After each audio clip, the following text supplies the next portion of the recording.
Tim Merlier takes the stage, sprint victory over Jonathan Milan, and in third place, Biniam Girmay. Merlier, Soudal Quickstep, Jonathan Milan, Lidl Trek Girmay, Intermarché Wanty. But the sprint finish, well, that doesn't tell the whole story of the 2024 Giro d'Italia Stage 3. From Novara to here in Fossano, 166 kilometers.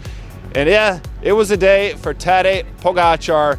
Tadej couldn't resist. Less than 24 hours after taking the pink jersey, Maglia Rosa, and the stage win up at the Santuario di Europa, he was on the attack again in what was billed as a sprinter stage. And yeah, it was, but Tadej was gonna have his say.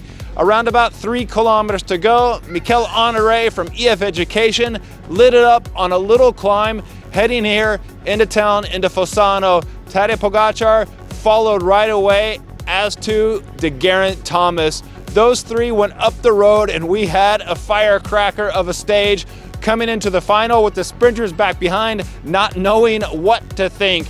They ditched Mikel Honoré, and afterwards speaking with Mikel Honoré over here, finish line just right down that way, mix zone right over here. Mikel Honoré said, yeah, he was happy when Tadej arrived. He's making a great show out of the race, but it wasn't good for him because Tadej's power soon ditched our Danish friend, and Tadej and Thomas were up the road. And we thought at one point maybe Thomas, with his pursuit track power, could go on for stage victory, but we saw those two, the two superpowers, both Tour de France overall winners in their day, Tadej twice, Geraint Thomas once, coming into the final, and their legs were fading, and the sprint teams behind, well, they were revving up. Soudal Quickstep had been doing a lot of work all day, particularly the American Luc Lamperti, riding in his first Grand Tour in the Giro d'Italia. The Californian was working for the Belgian rider, Tim Merlier.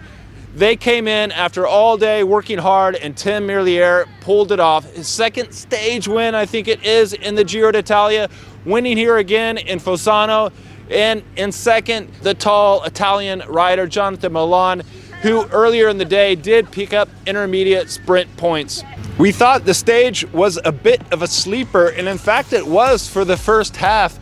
There was not an escape at all. And then Lilian Calmijan and Davide Ballerini both went up the road. They started to mix things up. Ballerini, I think it was the one who still remained. There was a mountain climb, a climb called Lou, and then we saw a group of about 24 riders, and in that group, well, we had several big sprint names missing. Notable names missing were Milano and Fabio Jakobsen, and back behind, the peloton began to get split up, and caught out in the splits was Kjan Utebrooks from Team Visma Lisa Bike, the leader of the Dutch team in yellow and black. Kjan, of course, wearing the white Young Riders leader's jersey in this race, and he said thanks to the team was able to get him back up. I spoke with him right over there in the mix zone.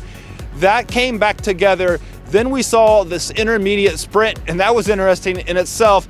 We spoke with Geraint Thomas right after the sprint finish. It was chaos right through here. Geraint wanted to ride onto the bus, but we convinced him to stop because the bus is a kilometer away.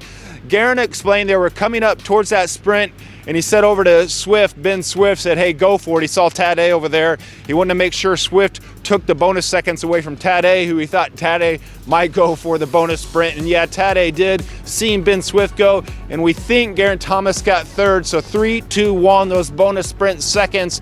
But Tadej did get 2 seconds where Geraint Thomas got 1, so gained 1 extra second in the general classification. And if you're following the general classification, which I think you should be doing, especially after yesterday's escapade by Tadej Pogacar, first stage win in his first participation of the Giro d'Italia. He had 45 seconds yesterday, and today is 46-second lead on Geraint Thomas and Danny Martinez from Bora Hansgrohe at 47 seconds. But Tadej Pogacar, well, he couldn't resist and had to do something else before the stage came to a close because he was in that pink jersey, so happy to be in it. And he expressed his emotions this morning when I spoke with him. He had worn and won the yellow jersey at the Tour de France. He has his eyes on the red jersey at the Vuelta a España. No, he told me that he's not going to go for the triple this year, but who knows? Maybe he will if he wins the Giro, goes on to the Tour de France. But we'll get to that later on in the season. Right now, I want to talk about 3 kilometers to go. It was a bit of energy wasted, but who cares? We love it. We love Tadej, and we love this sort of racing, and it just lights everything up for us, the viewers, the fans of cycling. Tadej Pogacar on the tack, on the heels of Mikel Honore in the black jersey, the team wearing black, substituting out their normal pink jerseys to EF Education in respect for the Giro d'Italia's leader's jersey, the pink leader's jersey in black. Mikel Honore, who lives up in Veneto, the region up in the northeast of Italy. We're here in Piemonte, the third stage in this region of Risotto and Barolo, and the last of the stages before we transfer tomorrow to Liguria, stage finish in Andorra, and then on the next day to Tuscany, stage finish in Lucca. But today, Tadej put on a show as he did in day one, as he did in day two, taking the stage win in the pink leader's jersey. And again today with that attack following Honore, Geraint Thomas on his heels, swept up in the final meters that produced a sprint win for Tim Merlier. But a day of celebration for us, the cycling fans, and the 2024 Giro d'Italia.